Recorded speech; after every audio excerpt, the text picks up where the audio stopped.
Welcome to the Vietnamese Poetry, Literature channel. Today we will listen to the work, Flute Sound, by author Thach Lam. Let's listen. Every afternoon, he was seen blowing. The clear sound of the flute carries the wind into the street, chirping and playing softly, in harmony with the sound of the kite flute resounding above.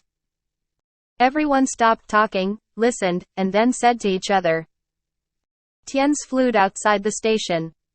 They listened quietly, tempted by the gentle music, along with the peaceful afternoon of the countryside, penetrating their souls.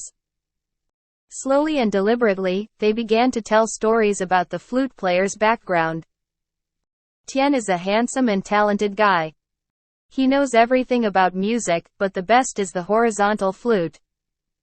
He knows how to sing in all kinds of ways. His voice is deep and strong.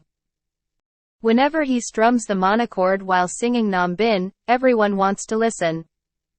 He doesn't have any profession. His mother had only him. The old lady is old this year, and takes care of a boarding house for train passengers. He doesn't do anything.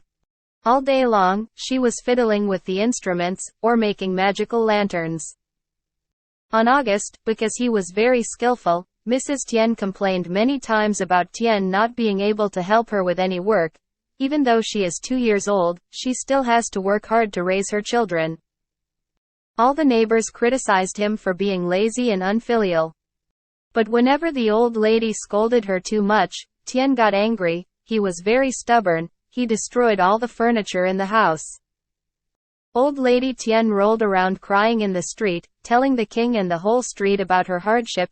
Tien kept banging and breaking, but he never touched the guitars hanging on the wall. After arguing, mother and son made up again as before. Poor old lady, she only has one child, so she won't be angry with her forever. People again saw Tien sitting and picking up the food that he had destroyed, and the old lady blew the rice cooker to make it delicious and bought a lot of snacks for her children to drink. Then in the afternoon, he took the flute to the field behind the house to play. The sound of his flute that day became even more melodious, rising and falling, flying everywhere. If that was all, people in the street would have little to say about him. I forgot to mention that Tien has no wife and no official children. When he was young, a long time ago, Tien's mother married him a wife from the same village, a well-off family and very capable. But after returning from studying piano, he criticized his wife for being ugly and found an excuse to send her away. From then on, he never married anyone again, and even if he wanted to marry, no one in the village with daughters would marry him. But he doesn't need it because he has many wives. The first time, after being away for a while, he returned bringing with him a very young and beautiful girl, only 15 or 16 years old. All the station streets were curiously paying attention and talking about that girl. They told each other that she was in love with Tien because of the sound of the flute and ran away from home to follow Tien here. He told her that she was the child of an old judge in the province. Some people, pretending to know better, asserted that she was the youngest son of a man from the lowlands. The younger brother of a young man who also played around and played with enemies like Tien. And so Tien went back to the boy's house to play the piano and then seduced his younger sister. The truth is, perhaps no one knows. People talk about it because they're idle, and they're jealous that Tien has a beautiful wife. The daughter's expensive jewelry, bracelets, and flower beads, are all made of gold, causing envy and jealousy. Ms. Lin, the young woman's name, wherever she went, she was reminded of broken tables coming and going. But no one dared to show contempt for her. Her noble appearance, her pretty, fingered hands, and her small red heels stood out among the rough people in this street and made them admire her. On the other hand, her lovely charm, her dark and innocent eyes like a child's eyes, made everyone have good feelings towards that girl. During the first few months, the young couple loved each other very much. The two of them are always next to each other, never leaving each other even half a step. Every afternoon, Tien takes his wife out to the fields and plays the flute for her. His flute sound is as smooth as the wind, gently carrying the melodies of love into the streets. The man listened quietly and solemnly, and the girls became dreamy, stopping their hands on the needle and thread or on the loom. People see Tien decorating his house very luxuriously. He bought precious and expensive flutes, and spent them lavishly. The bad guys whispered that it was Lin's money. That's true, because people see Lin wearing less and less jewelry. Until the day she no longer had anything valuable left on her body. Even the silk shirts she wore when she returned home were gradually sold by Tien to make money. The couple started arguing. Tien was always cursing or snapping at his wife. After that, he left home and went to the province for 5 or 3 days before returning. Poor girl. Lin became thin and pale, her eyes were always red as if she had just cried. Lin no longer has the innocence and charm of the past. When she went to the market to buy food, barefoot and wearing a patched shirt, everyone felt sorry for her. People looked at her small, pink feet clumsily stepping on the mud and felt pity. The mothers smacked their lips softly as she passed, then turned back to their daughters, whispering stories of advice, as if telling her to take it as an example.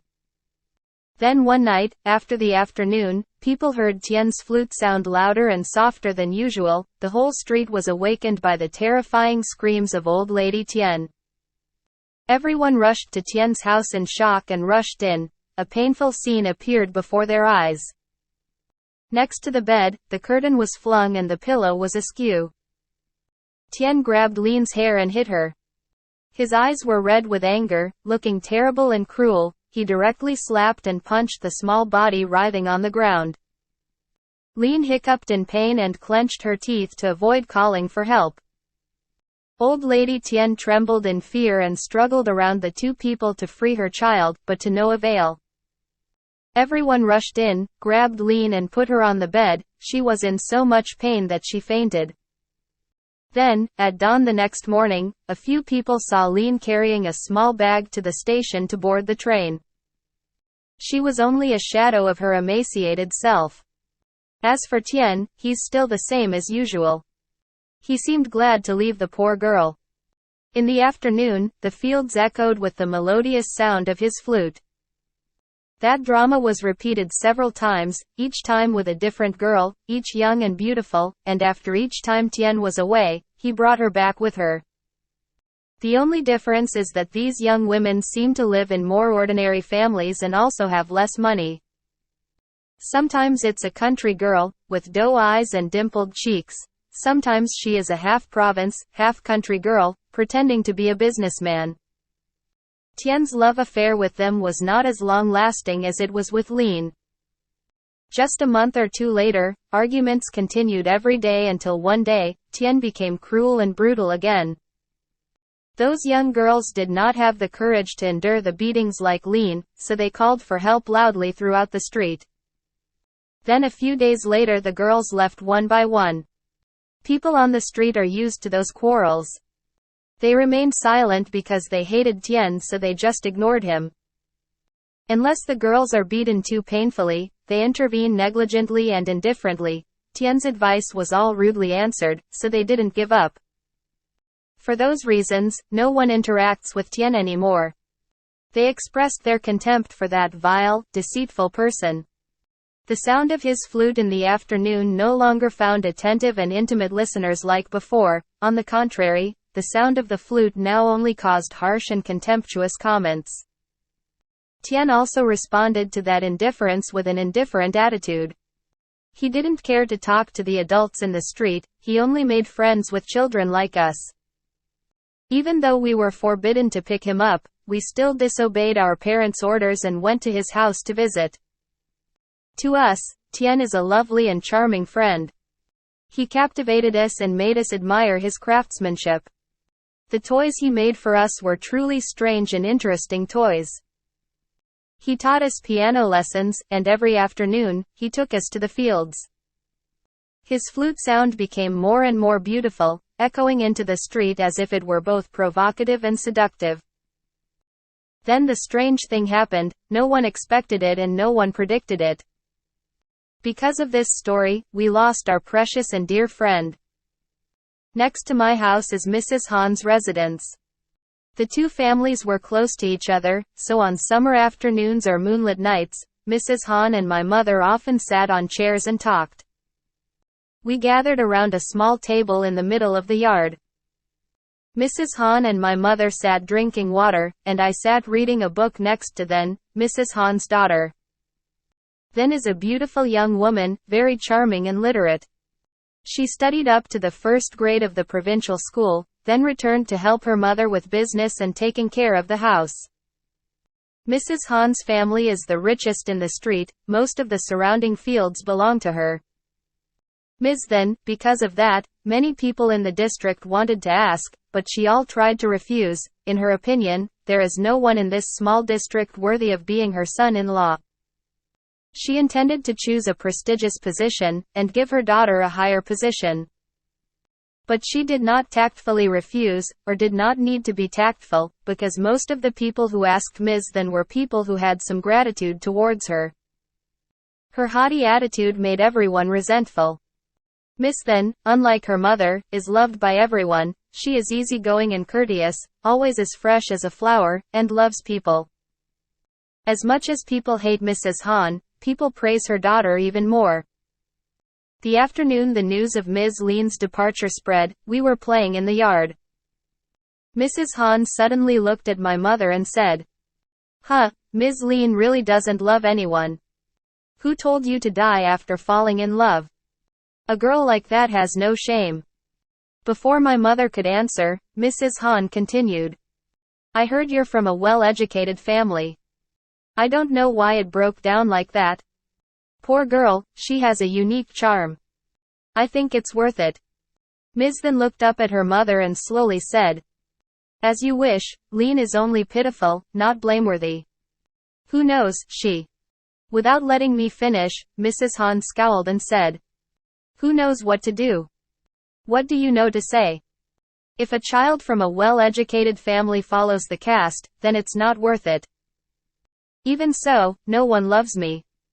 Seeing his mother scolding him, then remained silent and did not dare to speak. At that moment, the sound of Tien's flute was carried by the wind in the fields, making it sound so soft and melodious. Mrs. Hahn frowned and muttered, "Just complaining to the enemy all day, doesn't get any credit." I looked at Ms. Then, she didn't understand what her mother was saying. With a dreamy look on his face, Then was paying attention to the sound of a flute in the distance, as soft as a call. From that day on, I often saw Then standing against the door listening to Tien's flute every afternoon. She often asked me about Tien, and liked to hear me tell the stories I learned about him. Then one day, when I went to the field to fly a kite, I was surprised to see it on the edge of the field. Then is standing and talking to Tien. Her cheeks were red and her lips were plump.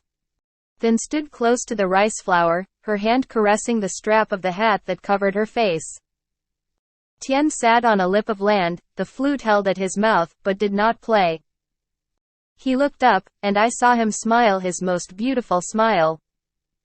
Knowing I was coming, the two of them were quiet. Then invited me to go home with him.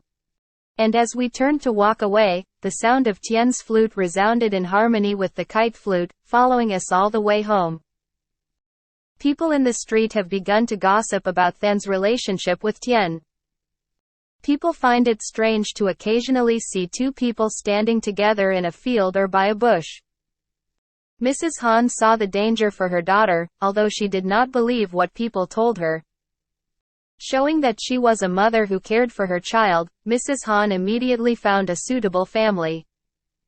He's young, has a high salary, and is a state judge. The day the groom's family came home for the engagement, Mrs. Hahn held a lavish party and invited all her acquaintances, intending to show off her new husband-in-law. The town eagerly waited. Stepping out of the car, behind a few imposing ladies, was a short person with a pockmarked face. He said he didn't seem human at all, and the boys in the district who had been rejected by Mrs. Hahn in the past started to analyze the bad things about that future husband-in-law. When the groom's family returned, Mrs. Han called her son in to talk. Mother and daughter whispered to each other for a long time. When Ms. then walked out, people saw her eyes were red, she must have just cried. In the afternoon, she found me, called me to a private place, gently thrust a letter into my hand and said, "I'll take this and give it to Mr. Tien. Don't tell anyone. Be good and I'll give you money to eat candy." I went to Tien's house and saw him struggling to reconnect the strings of his guitar. Tien opened the letter, looked at it, then put it back in his pocket. He remained silent without saying anything and his secret expression did not change. Than's wedding date is scheduled for the 10th of August. The afternoon before yesterday, I saw her looking worried and worried. The body could not sit still, and always leaned against the door looking towards the field. The sound of Tien's flute was carried by the wind, a sad and earnest tone, like a long, plaintive lament. The body went back and collapsed on the bed, crying. Early the next morning, Mrs. Han woke up and found the door open. "Since when has the body gone?" Not a single word left. From then on, Mrs. Tien looked after the goods alone. She didn't seem to miss her child very much, although when talking to her neighbors, she often mentioned Tien's attacks in a gentle and loving voice. Tien's guitars had become moldy for a long time, so the old lady sold them cheaply to everyone in the district. As for the marching lamp, Tien's masterful work, inside there is a moving clock showing a scene of Lu Bo dancing the Diao Chan. That lamp she hung outside the house to amuse the guests. People often praise sophisticated craftsmanship. Old Lady Tien just gently replied, "This is something my family made in the past. It's very clever, guys." And if anyone stopped and asked where he was, she would say Tien worked far away and didn't come home often. The scenery of the district town remains unchanged. Only the sound of Tien's flute no longer echoes in the fields. The story of Tien and then gradually stopped being discussed. But every time Mrs. Han goes out on the street, people whisper and point at her, curious and concerned. At the end of the work, please support me with the like button and subscribe to the channel to listen to more works.